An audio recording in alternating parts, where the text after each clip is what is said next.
Hi friends, 3 సంవత్సరాల క్రితం నుంచి ఒక మనిషి గురించి చెప్పాలనుకుంటున్నాను. ఇలాగే చెప్పాలనుకుంటూ 3 సంవత్సరాలైంది ఇప్పటికే. మీరు ఆయన గురించి చెప్పే ముందు తిరుపతిలో గోవిందరాజ స్వామి గుడి టెంపుల్ చూసే ఉంటారు.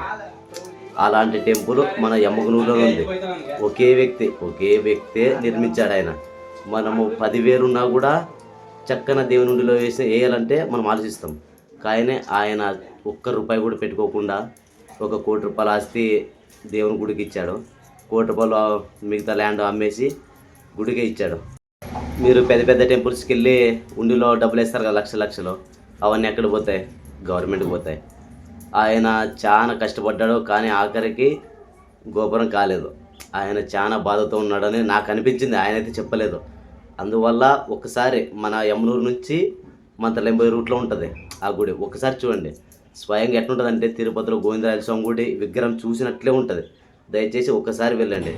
అక్కడ వేసే విరాళాలు ఇక్కడ వేస్తే గుడికి ఉపయోగపడతాయి. మీరు అక్కడ వేసేవన్నీ గవర్నమెంట్కి పోతాయి. దయచేసి అర్థం చేసుకోండి, తప్పుగా అనుకోకండి. ఈ వీడియో ఎందుకు చేస్తున్నానంటే ఆ గుడి అందరికి తెలపాలని చేస్తున్నాను. ఒకసారి ఆ గుడి చూపిస్తాను, చూడండి. ఈ గుడి నిర్మించిన వ్యక్తి పేరు వచ్చేసి గోపాల్.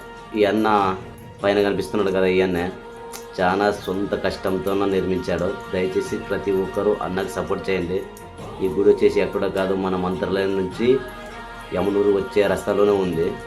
సేమ్ తిరుపతిలో ఎట్లా ఉంటుందో అట్లే ఉంటుంది, యాజ్ ఈజ్గా.